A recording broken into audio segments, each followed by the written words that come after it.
तो फिल्म की शुरुआत होती है परी से, जो मूवी की मेन कैरेक्टर है। बचपन में ही उसके मॉम डैड दोनों की मौत हो गई थी, जिसके बाद वो बिल्कुल अकेली रह गई। उसकी मॉम की फ्रेंड इस्मत आंटी ने हर बुरे वक्त में उसका साथ दिया था। परी के पास अपने मॉम डैड की कोई याद नहीं थी। निशानी के तौर पर उसके पास उसकी मॉम का एक कैमरा था, जिससे उसे अपने पेरेंट्स के बारे में काफी कुछ पता चला था। ऐसे ही वक्त गुजरता रहा। अपनी मॉम की तरह उसने भी अपनी लाइफ के हर लम्हे को इस कैमरा में रिकॉर्ड करना शुरू कर दिया। और फिर ऐसे ही एक दिन हर लड़की की तरह उसके भी लाइफ में एक शहजादा आ गया, जिसका नाम था ईवा। और जल्द ही उसने ईवा से भी शादी कर ली। पहले पहले सब बहुत नॉर्मल था, पर शादी होते ही परी की जिंदगी में अजीब काम होने लगे। शादी से पहले वो कभी नहीं डरती थी, पर शादी के बाद वो बहुत ज्यादा डरने लगी, जो कि उसे अपनी मोम की सोल नजर आती थी। और ये सब काफी अजीब था।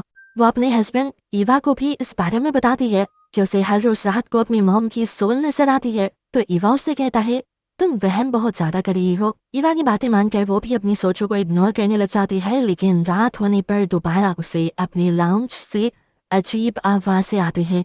कहते हुए वो जब लाइट लेकर बाहर गए तो उसे वहां खड़ी हुई अपनी मॉम की सोल दिखाई दी, जो दिखने में भी बहुत भयानक थी और उसके मुंह में भी बहुत सारे काले कीड़े थे। डॉक्टर वो वापस रूम में आ जाती है और सुबह होने पर दोबारा ईवा को वो सारी कहानी बताती है, पर ईवा अभी भी उसे अपने दिमाग को रिलैक्स करने को कहता है, पर अपने काम पर चला जाता है। उसके जाने के बाद परी घर के काम करने लग जाती है और हम देखते हैं कि बार बार परी के काम को कोई सोल खराब कर रही थी। कभी वो उसके वैक्यूम का स्विच उतार देती थी, तो कहीं पर कुछ गंदगी फैला देती थी। अभी परी इन सारी चीजों से डील कर ही रही थी कि अचानक से पीछे से एक लड़का आ गया। वो डर गई, लेकिन फिर उसने देखा कि ये कोरन था, उसके बचपन का दोस्त और इस्मत आंटी का बेटा। इन दोनों ने अपना बचपन भी एक साथ गुजारा था और ये दोनों पहले एक साथ ही काम किया करते थे। ये लोग कुछ बातें कहते हैं और परी कोरन को समझाती है, देखो अब सब कुछ पहले जैसा नहीं रहा, अब मेरी शादी हो गई है, तुम्हें देखभाल का मजाक करना चाहिए और इस घर में तभी आना चाहिए जब ईवा घर पे हो। कोरन को बुरा तो लगता है, लेकिन वो परी से कुछ नहीं कहता और जाने से पहले परी से पूछता है कि वॉशरूम कहाँ है। परी उसे वॉशरूम का रास्ता बता देती है, जिसके बाद कोरन यहाँ से चला जाता है। परी दोबारा अपने कामों में लग जाती है, इस घर को सेट करने लग जाती है और अपने घर से लाया एक पुराना टैंक भी खोलती है, जिसमें से चीजें निकाल कर उसे इस घर में सेट करनी थी। लेकिन इस टैंक के खोलते ही उसे पता नहीं क्या हो गया, उसे अपने घर में मरे हुए इंसान नजर आने लगे और इस मर्तबा ये सोल्स बहुत ज्यादा थी। परी डरकर चिल्लाने लगी और उसे आके ईवा ने संभाला। ईवा ने उसे होश दिलाया और दिखाया कि वहां पर कुछ भी ऐसा नहीं था, जिसे देखकर परी डर रही थी। परी उसे यकीन दिलवाते हैं कि अभी मैंने यहाँ पर देखा है कि कोई मरा हुआ लेटा हुआ था और उसके आसपास और भी बहुत सी सोल्स थी काले कपड़े पहने हुए। पर ईवा उसकी बातों को इग्नोर कर देता है आज भी। अब तो ईवा परी को पागल समझने लगा था। अपने आप को साबित करने के लिए परी डिसाइड करती है कि अब उसके साथ जो कुछ भी होगा वो उसकी वीडियो बनाया करेगी। रात में परी को जब दोबारा वो सोल्स तंग करती है तो परी इनकी वीडियो बना लेती है और सुबह उठकर जैसे ही वो ईवा को दिखाने के लिए कैमरा खोलती है तो देखती है कि वीडियो में से वो सारी चीजें गायब हो चुकी थी। परी अब अपनी मदद के लिए कोरन के पास आती है, उसे अपना कैमरा देती है और कहती है, इसकी सारी फुटेजेस को चेक करो, देखकर बताओ इसमें ऐसा क्या है जो मुझे डरा रहा है। कोरन भी जब उन फुटेजेस को चेक कर रहा था तो उसे डर लगने लगा। उसे ऐसा महसूस हुआ कि जैसे उसके पीछे कोई खड़ा हुआ है। डरकर वो सोफे से उठ गया और जैसे ही उसने मुड़कर सोफे पे देखा तो वहां पर उसकी मॉम थी, जो मुंह पर घूंघट डाले पता नहीं क्या कर रही थी।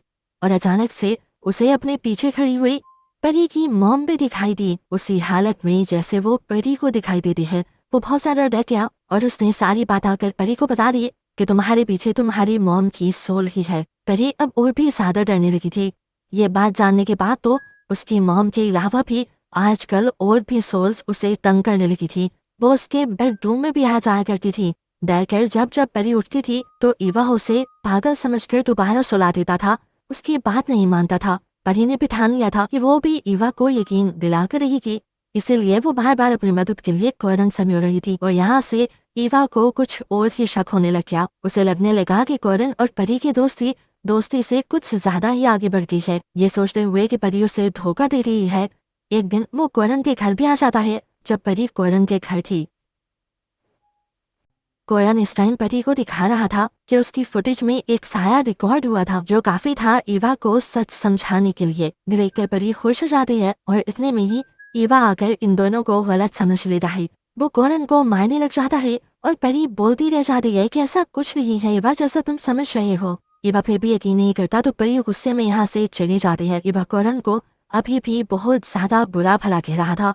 तब गौरन ने उसे काम डाउन किया और कहा, बात सुनो, तुम्हें अपनी वाइफ पर यकीन करना चाहिए, ना सिर्फ यकीन करना चाहिए, इस मुश्किल में उसका साथ भी लेना चाहिए। तुम्हें पता है वो किस बड़ी मुश्किल में है, उसके ऊपर किसी ने काला जादू किया है और उसके पीछे बहुत सारे साए पड़े हुए हैं जो उसकी लाइफ को तबाह कर रही है। वो इन सबको तो झेल ले, उससे बढ़कर तुम उसे पागल समझने लगे हो। ईवा उससे कहता है, तुम्हें ये सब बातें कैसे जानते हो? तो कोनन बताता है, क्योंकि मेरी मॉम को भी काला जादू करना आता है, तो मुझे ये चीजें पता है। ईवा को यकीन दिलाने के लिए वो फुटेज भी दिखाता है जिसमें ईवा के घर एक साया भी नजर आ रहा था। देखकर अब ईवा को भी परी पर यकीन आने लगा था। ईवा ने भी डिसाइड कर लिया था कि अब वो परी की मदद करेगा।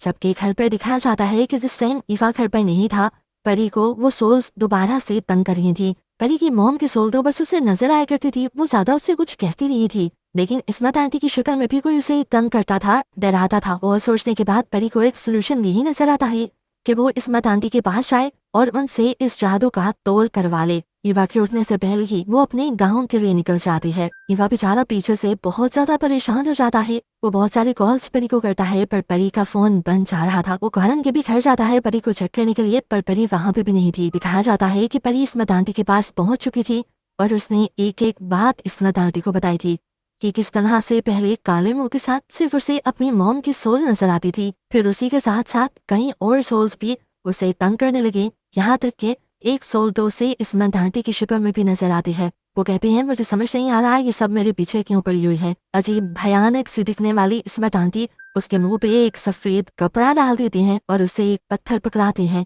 ये कहते हुए कि मैं उन सोल्स से बात करती हूँ और पता चलाती हूँ कि आखिर वो तुम्हारे पीछे पड़ी क्यों है। पत्थर के हाथ में पकड़ने के बाद इस्मत आंटी ने उसके ऊपर कुछ पढ़ा था जिसकी वजह से परी की हालत बिगड़ने लगी। असल में जो सोल्स थी वो परी के अंदर आ गई थी।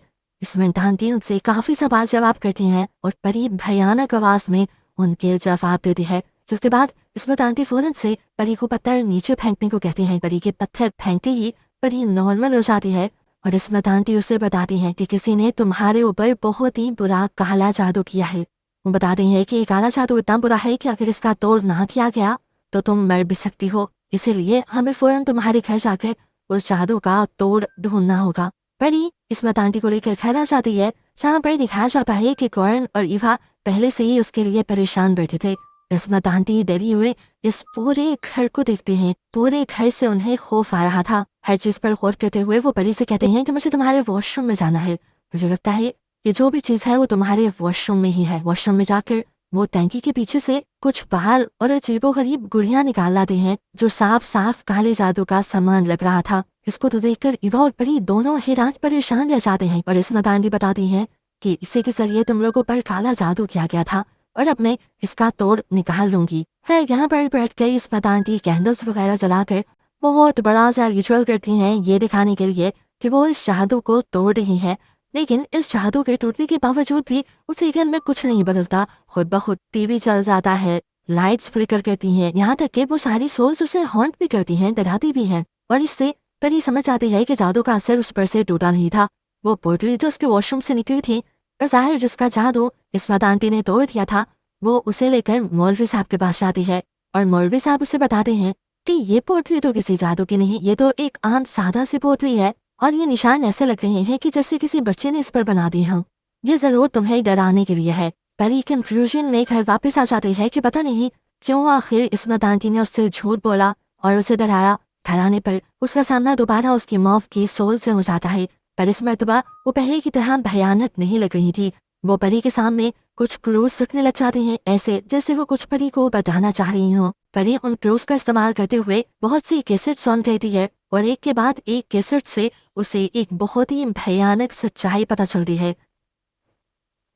असल में परी से कोरन प्यार करता था, वो उससे शादी करना चाहता था, लेकिन जब परी ने ईवा को पसंद किया तो कोरन को गुस्सा आ गया और उसने अपनी मॉम यानी इस्मत आंटी के जरिए परी के ऊपर काला जादू करवा दिया। परी की मॉम वो फुटेज भी परी के सामने लेकर आती है जिसमें शादी वाले दिन परी के खाने में कोरन कुछ मिला रहा था। फिर परी को ये भी याद आया कि जिस दिन उसने कोरन को घर आने से मना किया था, जाने से पहले उसने वॉशरूम का पूछा था, जरूर उसी ने वॉशरूम में वो पोटली लगाई होगी परी को डराने के लिए। अपनी मॉम के दिए हुए क्लूज से परी को ये बात पता चल जाती है कि असली काले जादू की पोटली असल में परी की मॉम की कब्र में है। और इतने दिन से परी की मॉम जो उसके पास आ रही है वो सिर्फ यही बताने के लिए आ रही है वो अपनी बेटी को असल में बचाना चाहती है। दोबारा परी ईबा और किसी को भी बताए बगैर अपने गांव चली जाती है अपनी मॉम की ग्रेव के पास। और थोड़ा सा ही खोदने पर उसे वो पोटली भी मिल जाती है जिसे लेकर वो दोबारा मौलवी साहब के पास आ जाती है। मौलवी साहब देखकर बताते हैं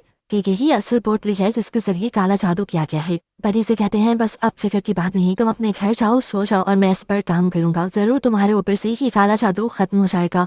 परी भी खड़ा कर सो जाती है और जब वो पापा पोटली का जादू तोड़ने की कोशिश करते हैं तो उन्हें पता चलता है कि ये बहुत ही खतरनाक जादू था जो परी के ऊपर किया गया था। इस पोटली को खुलते ही जादू का असर 3 गुना बढ़ गया था जिसकी वजह से अब जितनी भी सोल्स इस जादू के जरिए परी के पीछे लगाई गई थी वो सभी आज रात परी को मार देती। डरकर मौलवी साहब एक और आदमी के पास आते हैं जो एक साइकिक था और सोल्स को कंट्रोल कर लेता था।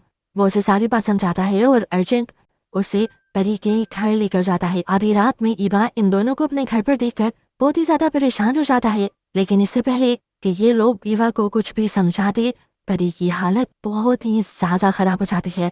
उसकी आंखें मुड़ जाती हैं, आवाज भारी हो जाती है जिसका साफ मतलब था कि परी को सोल्स ने पोसेस कर लिया था। उसकी हालत इतनी ज्यादा खराब हो जाती है कि ईवा जाकर उसे सोफे पर लिटा देता है और ये लोग अपना जादू उसके ऊपर शुरू कर देते हैं। जैसे जैसे ये लोग इस जादू का तोड़ करना शुरू करते हैं वैसे वैसे माहौल और भी ज्यादा खराब होता रहता है। ये सोल्स उनके कंट्रोल में आने के बजाय यहाँ पर और तबाही फैलाने लग जाती है। परी की हालत और भी ज्यादा कंट्रोल से बाहर हो जाती है और वो झूमने लग जाती है। इससे पहले कि परी यहाँ पर कुछ भी बुरा कर देती उन सोल्स के पोजीशन में आकर वो साइकिक अपना आखिरी हरबा आजमाते हैं और कुछ पढ़ते हुए परी के सर पर फूंक देते हैं जिसकी वजह से परी एकदम से बेहोश होकर गिर जाती है और वो सोल्स उसकी बॉडी को छोड़ देती है। ईवा जिसको आज तक परी की बातों पर यकीन नहीं आया था आज अपनी आंखों से देखकर वो भी हैरान था। वो ये सब कुछ रिकॉर्ड कर रहा था ताकि इसके बाद वो परी को दिखा सके। इन लोगों ने ईवा को ये बात भी बता दी थी कि परी के ऊपर जादू करने वाले और कोई नहीं बल्कि कोरन और उसकी माँ इस्मत है। ईवा गुस्से से पागल हो जाता है और फौरन उनके खिलाफ पुलिस कंप्लेन करता है। सुबह होते ही पुलिस कोरन को अरेस्ट करने के लिए कोरन के घर जाती है पर कोरन उन्हें वहां मिलता ही नहीं। यहाँ तक कि पुलिस उनके गांव वाले घर भी जाती है लेकिन वहां पर न उन्हें कोरन मिला था न इस्मत आंटी मिली थी जिन्होंने ये काला जादू किया था, क्योंकि कोरन को पहले ही पता चल गया था कि परी को सारा सच पता चल चुका है। इसलिए वो जानते थे कि पुलिस उन्हें पकड़ने जरूर आ जाएगी। उससे पहले ही ये लोग फरार हो गए। फिलहाल परी की लाइफ बहुत ज्यादा आसान हो गई थी। वो अब बार बार मौलवी साहब से मिलने आया करती थी ताकि आगे उसकी लाइफ में कोई मुश्किल ना आए। मौलवी साहब ने उसे बताया था कि तुम्हारे ऊपर दुनिया का सबसे खतरनाक जादू किया गया था और सबसे खतरनाक जिन को छोड़ा गया था जो तुम्हें डिफरेंट लोगों की शक्ल में नजर आता था और उसका नाम था इफरत। खैर अब परी रिलैक्स थी।